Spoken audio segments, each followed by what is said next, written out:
decorated. It is said that a person is great if he is decorated with the qualities of being very merciful toward the unfortunate, very powerful, superior, chivalrous, enthusiastic, expert, and truthful. These decorations were manifested in the character of Kṛṣṇa during his Govardhan Lila. At that time, the whole tract of land in Vrindavan was being disturbed by the rains sent by Indra, as described elsewhere. At first, Kṛṣṇa thought, "Let me retaliate against this vengeance of Indra by destroying his heavenly kingdom." But later on, when he thought of the insignificance of the King of Heaven, Kṛṣṇa changed his mind and felt merciful toward Indra. No one is able to tolerate the wrath of Kṛṣṇa. So instead of retaliating against Indra, he simply showed his compassion for his friends in Vrindavan by lifting the whole Govardhan hill to protect them. This is a wonderful story. Generally, the cowherd men used to offer a sacrifice to Kṛṣṇa. To Indra.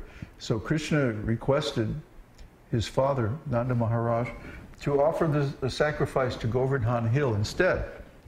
Because he was saying, after all, Govardhan Hill is the one that actually supplies us with grasses and nice streams of water and so many other good things, herbs and caves and all kinds of nice things.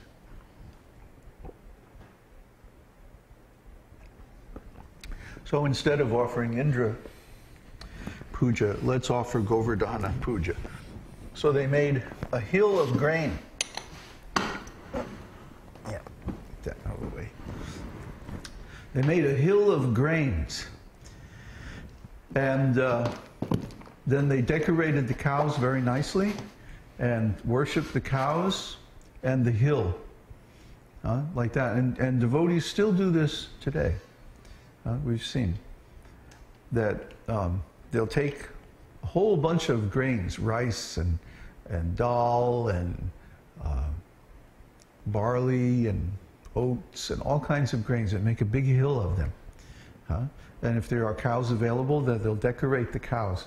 You take the red mud, and you mix it on your hands, and you make hand prints on the cows. They like this very much. And put garlands on the cows, and decorate their horns with gold leaf. You've seen this. It's very nice. So, Govardhan Puja. But Indra didn't like this at all. So he didn't send just an ordinary rain cloud.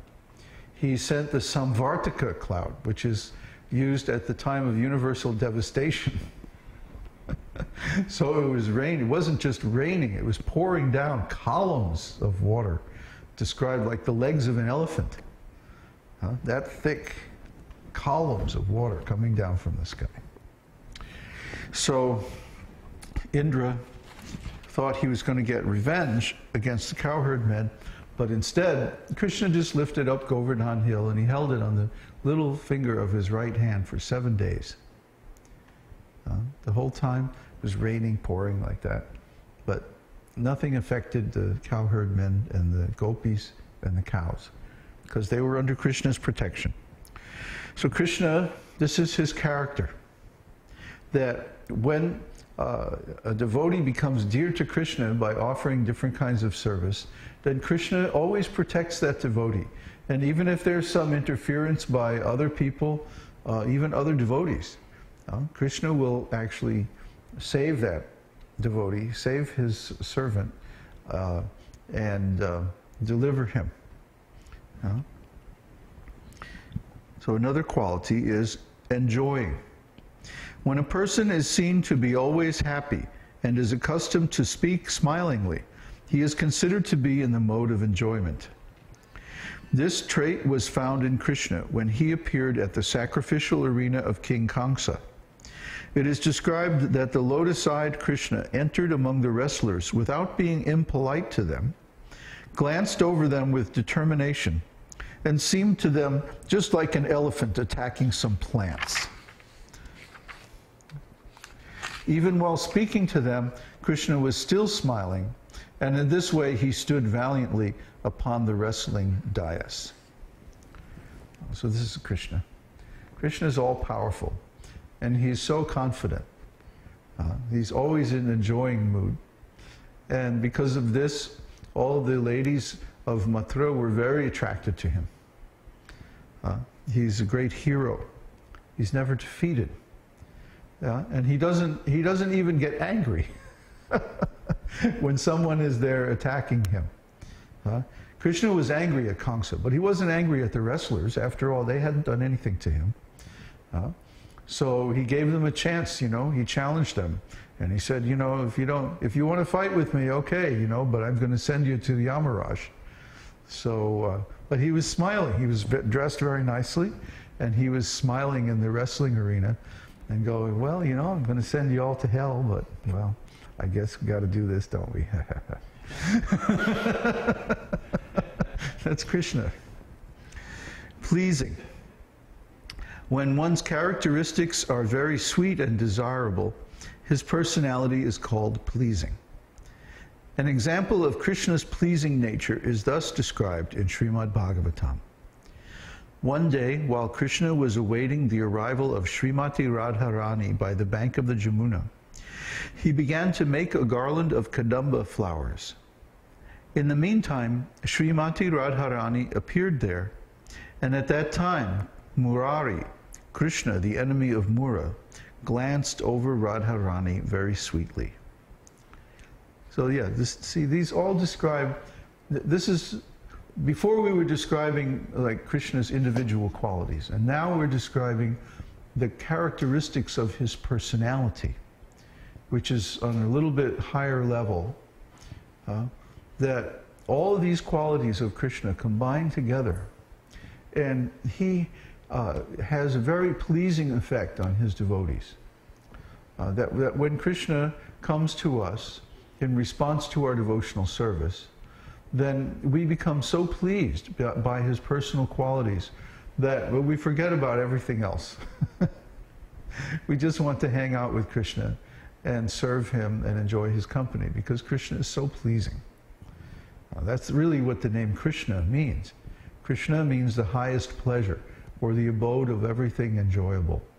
I mean, he's the origin of all wonderful things. Everything enjoyable is coming from him. All the things that we cherish and enjoy and value, they're all coming from Kṛṣṇa. Kṛṣṇa is the source of all of them, and he has unlimited potency of enjoyment. So when we associate with Kṛṣṇa, it's always very pleasurable, very, very enjoyable. Just like this weekend on this festival that we had. We were chanting, it seemed like day and night, so many, almost 24 hours a day. And yet, even though our bodies were tired, that we never got tired of the chanting. And we just wanted to chant more and more and more, you know. And we wish that our material bodies weren't such a limitation, so that we could serve Kṛṣṇa more, because the more we serve him, the more he reciprocates and the more transcendental pleasure we experience. So we can just imagine the condition of the residents of Vrindavan. They're so attached to Kṛṣṇa that any separation from Kṛṣṇa is just intolerable for them. So even though Kṛṣṇa is there in their hearts, they want to see Kṛṣṇa's form. They want to see him in his beautiful threefold bending form. Tribhanga Shyama Sundar. Because he's so pleasing. Dependable. Any person who is reliable in all circumstances is called dependable. In this connection, Rupa Gosvāmī says that even the demons were relying upon the dependability of Kṛṣṇa because they were confident that Kṛṣṇa would never attack them without due cause. Therefore, with faith and confidence, they used to live with their doors wide open.